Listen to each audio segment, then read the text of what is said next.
तो आज का हमारा विषय रहेगा पापल बुल कि पापल बुल है क्या, कब आया, कैसे आया और क्यों लाया गया, क्या इसका मकसद था। पहले हम पापल बुल का मतलब समझ लेते हैं। पापल जो वर्ड है वो वर्ड निकला है पापा से, और पापा जो वर्ड निकला है वो निकला है पोप से।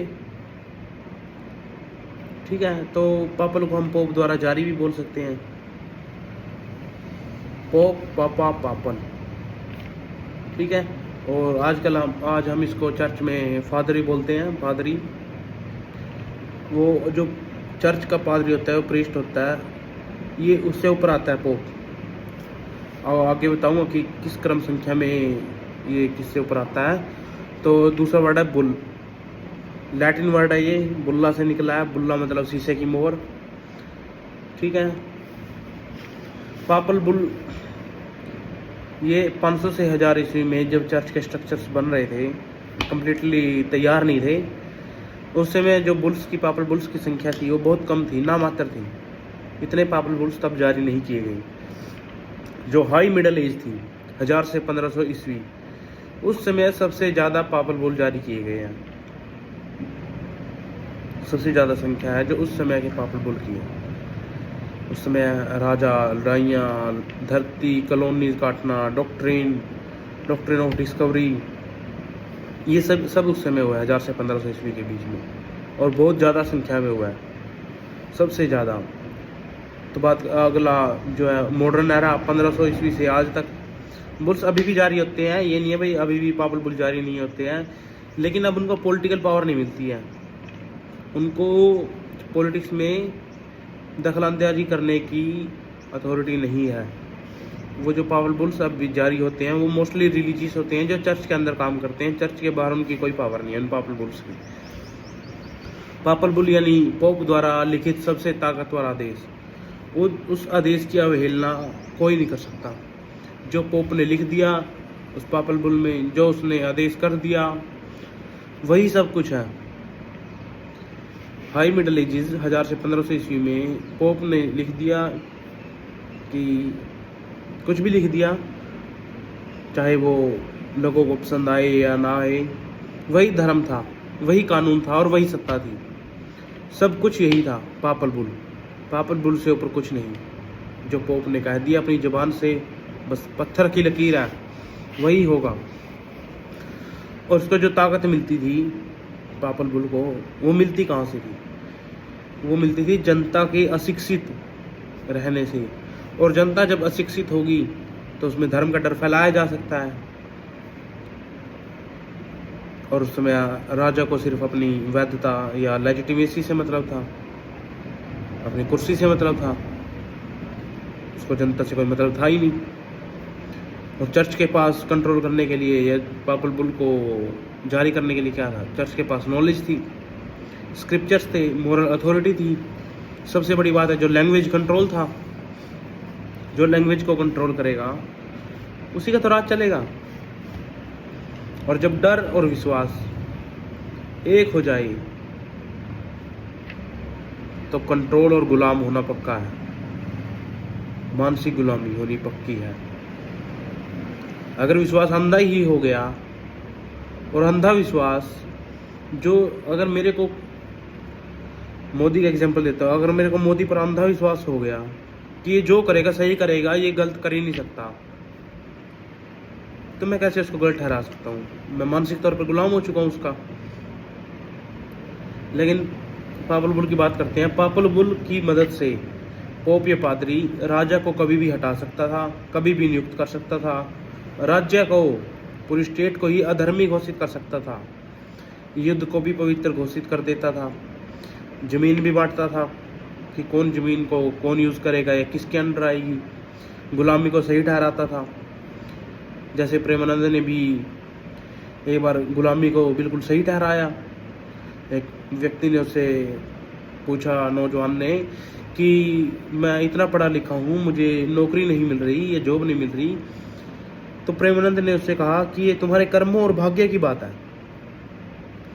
उसने ये नहीं कहा कि सरकार ने बेरोजगारी फैलाई है या वो जानबूझकर बेरोजगारी फैला रही है या सरकार की नीतियों की कमी है। नहीं, उसने कर्म और भाग्य वाली बात बोलकर उसने इस गुलामी को सही ठहरा दिया, बेरोजगारी रूपी गुलामी को उसने सही ठहरा दिया। और अगर हम यहाँ पर पापल बुल का आदेश नहीं मानते हैं तो ईश्वर का विरोध है। पादरी ने पहले ही लिख दिया पापल बुल में कि अगर तुमने इस पापल बुल का विरोध किया है या इसका आदेश नहीं माना तो तुम ईश्वर के विरुद्ध जा रहे हो, स्पिरिचुअल ब्लैकमेल कर रहा है। और यहाँ पापल बुल प्रेमानंद को लगा लो, और अगर तुमने उसकी कर्म और भाग्य वाली बात को नहीं माना तो तुम नास्तिक हो, ईश्वर का विरोध कर रहे हो। ठीक है। और पापल बुल भी इसी सोच पर टिका हुआ था। सबसे नीचे इंसान आएगा, उसके ऊपर राजा आएगा, उसके ऊपर चर्च आएगी, उसके ऊपर ईश्वर आएगा। ईश्वर यानी पादरी, चर्च में पादरी काम कर रहा है, पादरी बताएगा, उसके पास हर चीज का कंट्रोल है। अब इंडिया का एग्जाम्पल लगा लो, सबसे नीचे इंसान है, उसके ऊपर सो कॉल्ड राजा है, मोदी लगा लो, अंबानी अडानी लगा लो, उसके ऊपर मंदिर है, मस्जिद है। कौन बैठा है वहाँ पे? मस्जिदों में मुल्ले बैठे हैं, मंदिरों में कौन बैठा है? राम भद्राचार्य है, आचार्य प्रसाद। ये मंदिरों में नहीं बैठे आचार्य प्रसाद, लेकिन बात वही है। बागेश्वर धाम बैठा है, प्रेमानंद बैठा है, कितने बैठे हैं? सो कॉल्ड ईश्वर बनाकर इनको वहां पे बैठा दिया गया है कि तुम्हें अब लोगों के कान में फूंक मारनी है कि इनको डराए रखो धर्म के नाम पर, ये नहीं होगा, वो नहीं होगा। और इसी कारण से वेस्टर्न कंट्रीज में जो आज की स्थिति है, वहां पर सबसे ज्यादा नास्तिक है। और सरकार कभी कभी उसको प्रमोट भी करती है, भाई तुम्हें चर्च जाना चाहिए, कभी कभी, ये नहीं भाई फुली सपोर्ट करती है। तो पापल बुल पर आते हैं दोबारा। पापल बुल में जो पोप है उसकी आज राज्य पर कोई ताकत नहीं है, केवल चर्च के अंदर ही सिंबॉलिक रूप से वो काम करता है, सिंबॉलिक रूप से ही चर्च के अंदर उसकी पावर है। चर्च से बाहर, एक कदम बाहर भी उसकी कोई ताकत नहीं है। और पापल बुल में से यही समझ में आता है कि जब धर्म और सत्ता एक हो जाए तो स्वतंत्रता सबसे पहले मरती है, और कानून नियम शोषण का हथियार बनते हैं, कानून दमन का औजार बन जाता है। आज लोगों के घर, दुकानें, रेडियां जबरदस्ती तोड़ी जा रही हैं, और उसका यही कारण है। धर्म और सत्ता एक हो चुकी है, स्वतंत्रता मर चुकी है, कानून हथियार बन चुका है, गुलामी पक्की है मानसिक।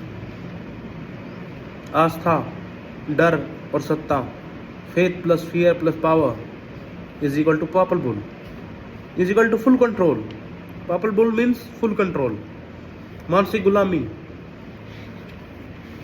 और इसको जब तक जनता शिक्षित है या आंखों से चश्मा नहीं उतार रही है, अंधा होने का नाटक बंद नहीं कर रही है, तब तक कुछ भी नहीं दिख सकता।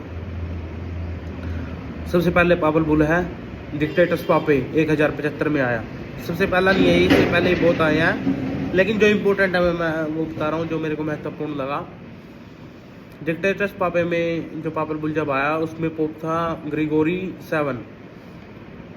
उस समय चर्च ने कहा कि जो सत्ता है वो भी हमारी है, जो पॉलिटिक्स है, जो पॉलिटिकल पावर है वो भी हम कंट्रोल करेंगे। और उस समय तक राजा खुद बाइशॉप्स की नियुक्ति करता था। बाइशॉप्स यानी आज की भाषा में बोल लो चर्च का क्षेत्रीय शासक, यानी कि एक स्टेट का सीएम। आज मुख्यमंत्री बोलते हैं, उस समय बाइशॉप्स बोलते थे। चर्च के अंदर भी आज भी बाइशॉप्स बोलते हैं, लेकिन इसको थोड़ा बड़े लेवल पर समझेंगे तो चर्च का क्षेत्रीय शासक।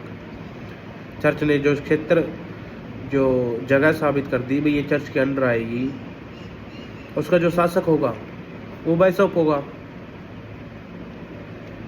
और जो ये चर्च का क्रम था, सबसे ऊपर आता था पोप, उसके नीचे कार्डिनल, उसके नीचे बाइशॉप, और सबसे नीचे आता था प्रीस्ट। ठीक है।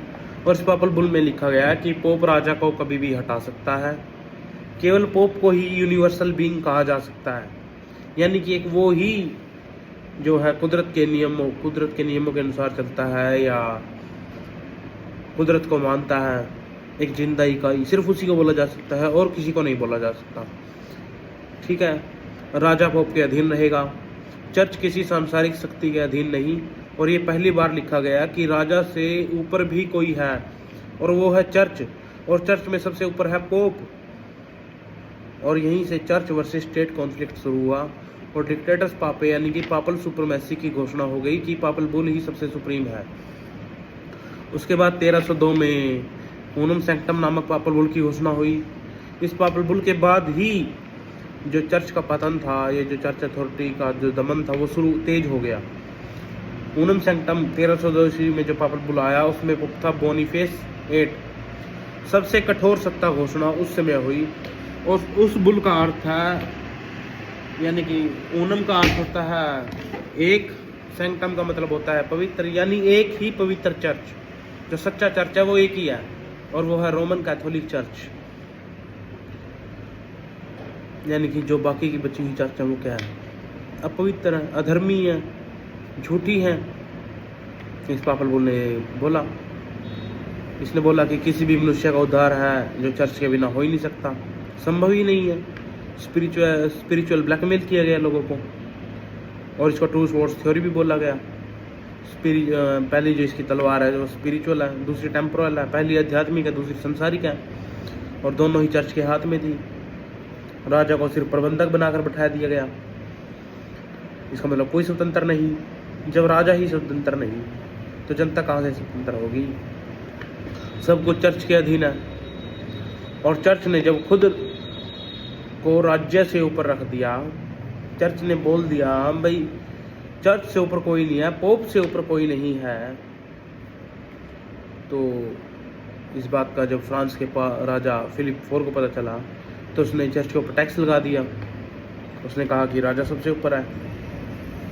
टैक्स लगाने के बाद पोप ने कहा कि राजा मेरी सीमा से बाहर जा रहा है, कि राजा मेरी बातों को मान नहीं रहा है। अब जो सत्ता की जो सीधी टक्कर थी वो चर्च और राजा के बीच थी कि सत्ता को कौन संभालेगा, राजा या चर्च। दोनों में आमने सामने टक्कर होने लगी और राजा ने इसका खुला विरोध किया। जो और राजा थे उन्होंने भी इसे सपोर्ट किया और इसके बाद ही जो चर्च अथॉरिटी का पतन था, जो दमन था, वो शुरू हो गया, बहुत तेजी से शुरू हो गया। उसके बाद तीसरा पापल बुल